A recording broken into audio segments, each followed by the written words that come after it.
ನಮಸ್ತೆ ಗೆಳೆಯರೆ. ವಿಷ್ಣು ಸಹಸ್ರನಾಮದಲ್ಲಿ ವಿಷ್ಣುವಿನ 1,000 ಹೆಸರುಗಳಿವೆ. ಆ ವಿಷ್ಣು ಸಹಸ್ರನಾಮದ ಬಗ್ಗೆ ಪಾರ್ವತಿ ಪರಿಣಯದ ನಂತರ ಸುಂದರೇಶ್ವರ ಶಿವನನ್ನ ಅಮರನಾಥ ಗುಹೆಯಲ್ಲಿ ಮಾತನಾಡುತ್ತಿರುವಾಗ ಈ ಹೆಸರುಗಳ ಬಗ್ಗೆ ಕೇಳಿದಾಗ ಶಿವ ಒಂದು ಮಾತು ಹೇಳ್ತಾನೆ.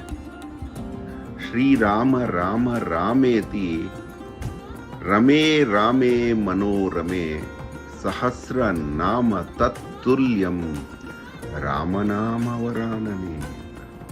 ಪಾರ್ವತಿ, ಈ ಎಲ್ಲ ಸಹಸ್ರ ನಾಮಗಳನ್ನೆಲ್ಲ ತಕ್ಕಡಿಯ ಒಂದು ಕಡೆ ಹಾಕಿದ್ರೆ, ಶ್ರೀರಾಮ ನಾಮವನ್ನ ಒಂದು ಕಡೆ ಹಾಕಿದ್ರೆ, ಆ ರಾಮನಾಮದ ಭಾರಕ್ಕೆ ಸಹಸ್ರ ನಾಮಗಳು ಮೇಲೆ ತೇಲಾಡುತ್ತಿರುತ್ತವೆ. ಅಷ್ಟು ಶಕ್ತಿಶಾಲಿ ಮಂತ್ರ ರಾಮ ಮಂತ್ರ ಅಂತ. ರಾಮ ಮಂತ್ರದ ಬಗ್ಗೆ, ರಾಮನಾಮದ ಬಗ್ಗೆ ಸೋಮಶೇಖರ ತನ್ನ ಬಾಮೆಗೆ ಹೇಳಿದ್ದು ಅಂದು. ಯಾಕೆ ಆ ರಾಮನ ಆ ಶ್ರೇಷ್ಠತೆ?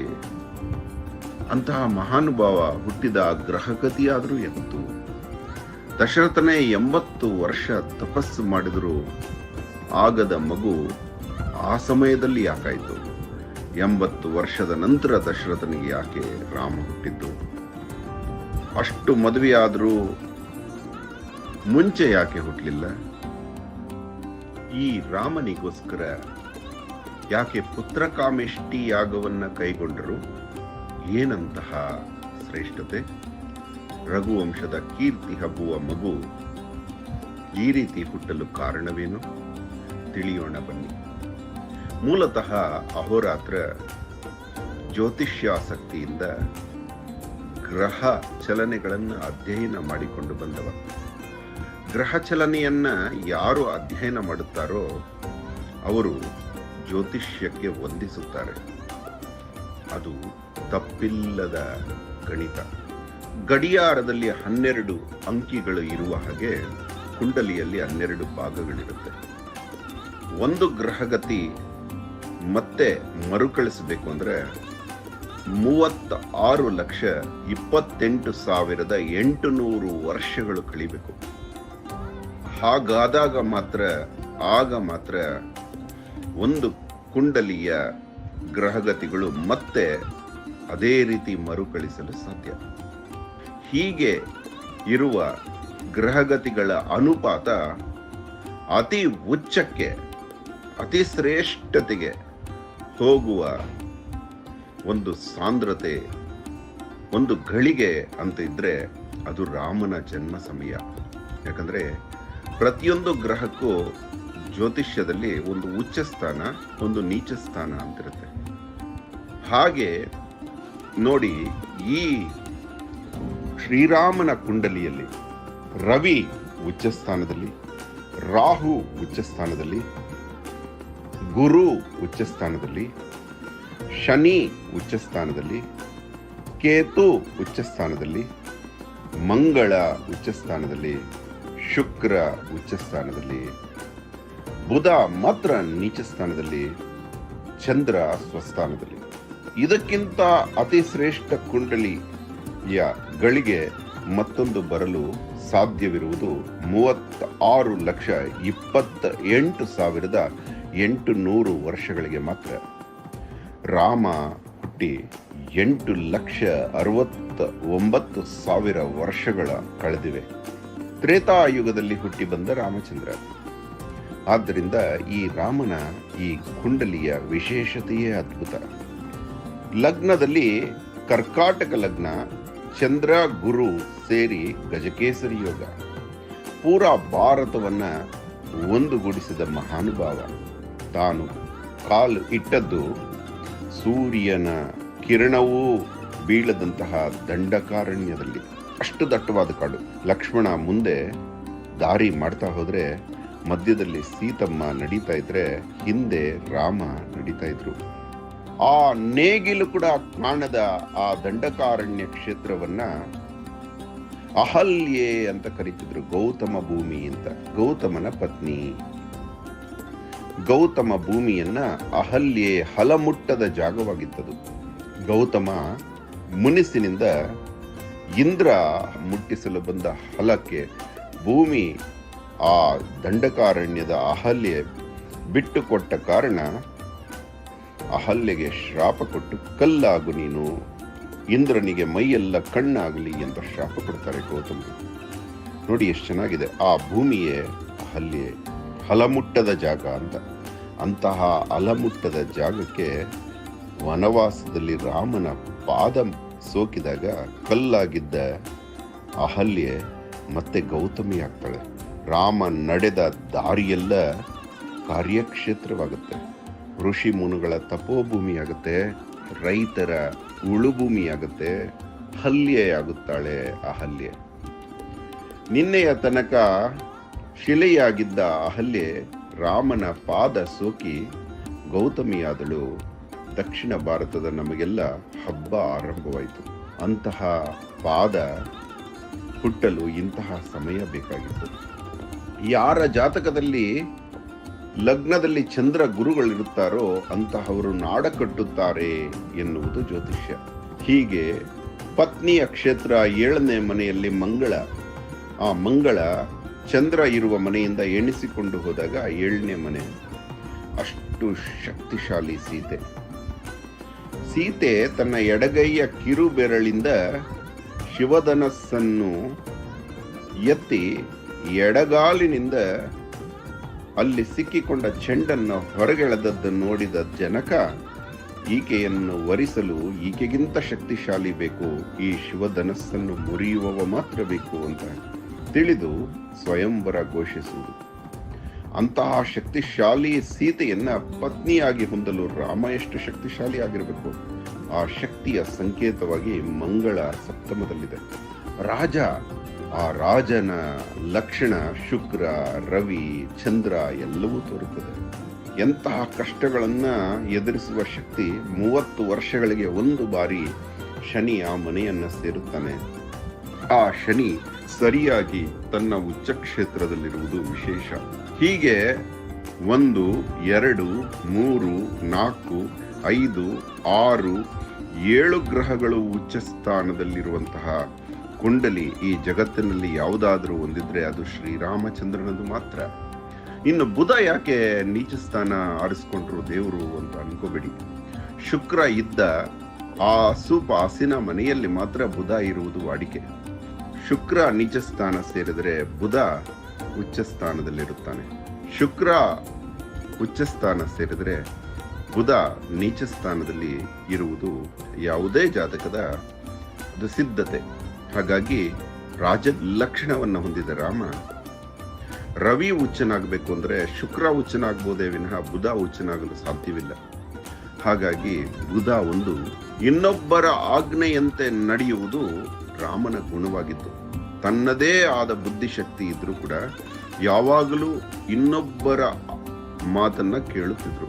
ಎಲ್ಲರ ಒಪಿನಿಯನ್ ಕೇಳೋದು ಪ್ರಜಾತಂತ್ರ. ರಾಮ ತನ್ನ ರೀತಿಯಲ್ಲಿ ಯಾವತ್ತೂ ಆಡಳಿತ ನಡೆಸಲಿಲ್ಲ. ಪ್ರಜೆಗಳ ಎಲ್ಲ ಆಲಿಕೆಯನ್ನು ಕೇಳಿ ಅವರಿಗೆ ಇಷ್ಟದಂತೆ ತಾನು ಬದುಕಿದ. ಅದಕ್ಕೆ ಬುಧ ನೀಚ ಸ್ಥಾನ ಸೇರ್ಬೇಕಾಗಿತ್ತು. ಬುಧ ಉಚ್ಚನಾದಾಗ ಯಾರ ಮಾತು ಕೇಳುವುದಿಲ್ಲ. ಯಾರ ಮಾತು ಕೇಳದವರು ಯಾರಿಗೂ ವಶವಾಗುವುದಿಲ್ಲ. ರಾಮ ಅಜಾತ ಶತ್ರುವಾಗಿ ಎಲ್ಲರೂ ಇಷ್ಟಪಡೋರು. ರಾವಣ ಕೂಡ ರಾಮನ ಮೋಹದಲ್ಲಿ ಬಿದ್ದು ಹೊರಳಾಡಿದ್ನಂತೆ. ಅಂತಹ ರಾಮ ಇಂತಹ ಶ್ರೇಷ್ಠ ಕುಂಡಲಿ ಮತ್ತೆ ಮರುಕಳಿಸಬೇಕು ಅಂದ್ರೆ 36,28,800 ವರ್ಷ ಬೇಕು. ಅದು ಸಾಧ್ಯನಾ? ಈಗ ಬರೀ 8,69,000 ವರ್ಷಗಳು ಮಾತ್ರ ಕಳೆದಿದೆ. ಅಂತಹ ಮರ್ಯಾದಾ ಪುರುಷೋತ್ತಮ ತನ್ನ ಮಂದಿರ ನಿರ್ಮಾಣ ಬಯಸುತ್ತಾನೆಯೇ? ರಾಮ ಹೆರಿಗೆ ಕಷ್ಟವಾದಾಗ ಗೋಶಾಲೆಗೆ ಕರೆದುಕೊಂಡು ಹೋಗ್ತಾರೆ. ಅರಮನೆಯ ಹಿಂದಿನ ಗೋಶಾಲೆಗೆ ಕರೆದುಕೊಂಡು ಗೋವಿನ ಪಂಚಗವ್ಯಗಳ ನಡುವೆ ಗೋವಿನ ತುಪ್ಪ ಬಳಸಿ ರಾಮನ ಹೆರಿಗೆಯಾಗುತ್ತೆ. ಹಾಗಾಗಿ ರಾಮ ಜನ್ಮಭೂಮಿ ಗೋಮಯವಾಗಿತ್ತು. ಹಾಗಾಗಿ ವಿಕ್ರಮಾದಿತ್ಯ ರಾಜನಾಗುವ ತನಕ ಅದು ಗೋಶಾಲೆಯಾಗಿಯೇ ಇತ್ತು. ವಿಕ್ರಮಾದಿತ್ಯ ಅಲ್ಲಿ ಮಂದಿರ ನಿರ್ಮಾಣ ಮಾಡ್ತಾನೆ. ಅದಾದ ನಂತರ ಬಾಬರನ ಕುಕೃತ್ಯಕ್ಕೆ ಅವನು ಕೇಳುಗರ ಮಾತನ್ನ ಕೇಳಿ ಆ ಮಂದಿರವನ್ನ ಧ್ವಂಸ ಮಾಡಲು ಪ್ರಯತ್ನ ಪಡುತ್ತಾನೆ. ಮತ್ತೆ ಮತ್ತೆ ಬಂದರೂ ಆ ಮಂದಿರ ಏನೂ ಮಾಡಲಾಗುವುದಿಲ್ಲ. ಅವನ ಒಬ್ಬ ಗುರು ಅನುಯಾಯಿ ಹೇಳಿದಂತೆ, ಇಲ್ಲಿ ರಾಮ ಮಂದಿರ ಇರುವವರೆಗೂ ಇಲ್ಲಿ ಏನೂ ಮಾಡಲು ಆಗುವುದಿಲ್ಲ, ಧರ್ಮ ಪ್ರಸಾರ ಮಾಡಲು ಆಗುವುದಿಲ್ಲ ಎಂದಾಗ ರಾಮ ಮಂದಿರದ ಧ್ವಂಸಕ್ಕೆ ಕೈ ಹಾಕುತ್ತಾನೆ. ಅಲ್ಲಿ ಭಾರತದ ಎಲ್ಲ ವಿಧದ ಕೋತಿಗಳು ಇರುತ್ತದೆ. ಪ್ರತಿದಿನ ತಿರುಪತಿಯಂತೆ ಜನಸಂದಣಿ ಬರ್ತಾ ಇರ್ತಾರೆ. ಕೋತಿಗಳು ಬಂದ ಯಾತ್ರಾರ್ಥಿಗಳಿಗೆ ಸಹಾಯ ಮಾಡುತ್ತಾ ಮಂದಿರಕ್ಕೆ ಕರೆದುಕೊಂಡು ಹೋಗುತ್ತಾ ಅವರು ಕೊಟ್ಟ ಆಹಾರಗಳನ್ನು ಸ್ವೀಕರಿಸುತ್ತಾ ಜೀವನ ನಡೆಸುತ್ತಿರುತ್ತದೆ. ಆ ಸಂದರ್ಭದಲ್ಲಿ ರಾಮ ಮಂದಿರ ಧ್ವಂಸಕ್ಕೆ ಮುಂದಾದ ಬಾಬರನ ಕೃತ್ಯವನ್ನು ತಡೆಯಲು ಎಲ್ಲರೂ ಸೋತಾಗ 8 ಜನ ಪಂಡಿತರು ಒಳಗಡೆಯಿಂದ ಹೊರಗಡೆ ಬಂದು ನಮ್ಮನ್ನ ಧ್ವಂಸ ಮಾಡುವ ತನಕ ದೇಗುಲವನ್ನು ಮುಟ್ಟಲು ಬಿಡುವುದಿಲ್ಲ ಅಂತ ಹೇಳಿ ವೀರಾವೇಶದಿಂದ ಹೋರಾಡಿ ಮರಣಿಸುತ್ತಾರೆ. ಅದಾದ ನಂತರ ಮಂದಿರ ಹಗಲು ಧ್ವಂಸ ಆದರೆ ರಾತ್ರಿ ಮತ್ತೆ ಕಲ್ಲುಗಳು ಅದೇ ಜಾಗದಲ್ಲಿ ಇರುತ್ತೆ. ಆಗ ಕೋತಿಗಳ ಕಾರ್ಯ ಇದು ಅಂತ ಅರಿತಾನೆ ಬಾಬರ್. ಆಗ ಆ ಕ್ಷೇತ್ರಕ್ಕೆ ಸೀತಾರಸೋಯಿ ಅಂತೆಲ್ಲ ಇಟ್ಟು ಕಡೆಗೆ ಅಲ್ಲಿ ಏನು ಪ್ರಾರ್ಥನೆಗಳಿಲ್ಲದಿದ್ರೂ ಗುಂಬಸ್ ಕಟ್ಟಲಾಗುತ್ತೆ. ಮತ್ತೆ ನಡೆದದ್ದು ನಿಮಗೆಲ್ಲ ಗೊತ್ತಿದೆ ಕತೆ. ಆದರೆ ರಾಮನಿಗೆ ಅದು ಗೋಶಾಲಿಯಾಗೇ ಇರಲು ಇಷ್ಟ ಎನಿಸುತ್ತೆ. ರಾಮನಿಗೆ ತನ್ನ ಹೆಸರಲ್ಲಿ ಹಣವನ್ನು ಬೇಡಿ ಕಟ್ಟುವುದು ಇಷ್ಟವಿರುವುದಿಲ್ಲ. ರಾಮನ ಯಾಕೆ ನೀವು ಕೂಡ ನಿಮ್ಮ ಹೆಸರಲ್ಲಿ ಹಣ ಬೇಡಿ ನಿಮಗೆ ಮನೆ ಕಟ್ಟಿದರೆ ಇಷ್ಟಪಡ್ತೀರಾ? ರಾಮ ಮರ್ಯಾದಾ ಪುರುಷೋತ್ತಮ. ಆತನ ಕಥೆಯನ್ನು ಸರಿಯಾಗಿ ಕೇಳಿದವರು ಆತನ ಮಂದಿರ ಕಟ್ಟುವುದು ಹೇಗೆ ಎಂದು ಯೋಚಿಸುತ್ತಾರೆ. ಇದನ್ನೆಲ್ಲ ಅರಿತರೆ ರಾಮ ನಮ್ಮವನಾಗುತ್ತಾನೆ. ಪೂರ್ಣ ಭಾರತ ಅಯೋಧ್ಯೆಯಾಗುತ್ತದೆ. ಅಯೋಧ್ಯೆ ಎಂಬುದು ಹೆಸರಲ್ಲ, ಯುದ್ಧವಿಲ್ಲದ ಕ್ಷೇತ್ರ ಅಂತ. ಅಂದ್ರೆ ಯಾರು ಅಯೋಧ್ಯೆಯ ಮೇಲೆ ಯುದ್ಧ ಸಾರಲಾಗುತ್ತಿರಲಿಲ್ಲ, ಅಷ್ಟು ಸುಭದ್ರ ಕೋಟೆ. ಆ ಕಾಲದಲ್ಲೇ ಎಲ್ಲ ಬುರುಜುಗಳ ಮೇಲೆ ಪಿರಂಗಿಗಳಿದ್ವಂತೆ. ಇಮ್ಯಾಜಿನ್ ಮಾಡಿ, ಅಂತಹ ಯುದ್ಧ ಮಾಡಲಾಗದ ಕ್ಷೇತ್ರ. ರಾವಣನಿಗಂತೂ ಸಿಂಹ ಸ್ವಪ್ನವಾಗಿರುತ್ತಿತ್ತು.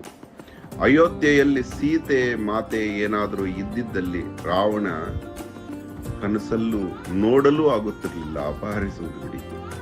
ಭರತ, ಅಣ್ಣ ಅಯೋಧ್ಯೆಗೆ ಮರಳಬಾರ್ದೆ, ನಮ್ಮ ಸೇನೆಯಿಂದ ಧ್ವಂಸ ಮಾಡಬಹುದಾಯಿತು ರಾವಣನನ್ನ ಅಂತ ಮುಂದೆ ಇಟ್ಟ ಹೆಜ್ಜೆ ಹಿಂದೆ ತೆಗೆದ ರಾಮ ಅಯೋಧ್ಯೆಗೆ ಸಂಪ್ರತಿ ಕೂಡ ಮಾಡಲಿಲ್ಲ, ವಿಚಾರ ಕೂಡ ತಿಳಿಸಲಿಲ್ಲ.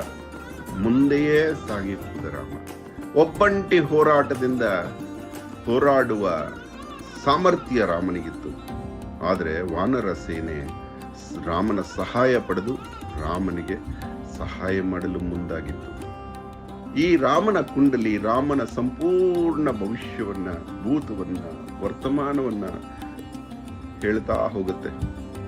ಅಷ್ಟು ಚಂದ ಕುಂಡಲಿ. ಜ್ಯೋತಿಷಿ ಯಾರಾದರೂ ನಿಮ್ಮಲ್ಲಿದ್ರೆ ಈ ಕುಂಡಲಿಯ ಸ್ವಾದ ಯಾವ ಮಿಠಾಯಿಗೂ ಅಮೃತಕ್ಕೂ ಮಿಗಿಲು. ಅಷ್ಟು ಸುಂದರವಾದ ರಾಮನ ಜನ್ಮಕುಂಡಲಿ ಇದು. ಪ್ರತಿಯೊಂದು ಗ್ರಹವೂ ಮಾತನಾಡುತ್ತೆ. ಜನಕ ಖುದ್ದು ಜ್ಯೋತಿಷಿಯಾಗಿದ್ದ. ರಾಮನ ಕುಂಡಲಿ ನೋಡಿ ಮೋಹಕ್ಕೆ ಬಿದ್ದಂತೆ. ರಾಮನೇ ಶಿವಧನಸ್ಸನ್ನ ಎತ್ತಲಿ ಮುರಿಯಲಿ ಅಂತ ದೇವರಲ್ಲಿ ಬೇಡಿಕೊಂಡಂತೆ. ಅಂತಹ ಜಾತಕ ಅದು. ಇನ್ನು ಮುಂದೆ ನಾವಂತೂ ಆ ರಾಮನ ಮತ್ತೊಂದು ಜನ್ಮಕುಂಡಲಿನ ನೋಡೋಕೆ ಸಾಧ್ಯ ಇಲ್ಲ. ಅದಕ್ಕಿನ್ನೂ 28 ಲಕ್ಷ ವರ್ಷ ಕಾಯಬೇಕಾಗಿದೆ. ಅದಕ್ಕೆ ಈಗಲೂ ಜೈ ಶ್ರೀರಾಮ್ ಅಂದ್ರೆ ಅದಕ್ಕೊಂದು ಅರ್ಥ ಇದೆ. ಧರ್ಮದ್ವೇಷಿಗಳೇ, ಇಂತಹ ಪವಿತ್ರ ನಾಮವನ್ನು ದುರ್ಬಳಕೆ ಮಾಡಬೇಡಿ. ಜೈ ಶ್ರೀರಾಮ್ ಎನ್ನುವ ಆ ಮಾತಿನಲ್ಲಿ ಕಲ್ಲನ್ನು ಕರಗಿಸುವ ತಾಕತ್ತಿದೆ. ಒಳ್ಳೆಯ ಕೆಲಸಗಳನ್ನು ಮಾಡುತ್ತಾ ಜೈ ಶ್ರೀರಾಮ್ ಎನ್ನುವಣ. ಜೈ ಶ್ರೀರಾಮ್ ಎನ್ನುತ್ತಾ ಜೀವನ ಕಳೆಯೋಣ. ಧನ್ಯವಾದ. ಅಹೋರಾತ್ರ.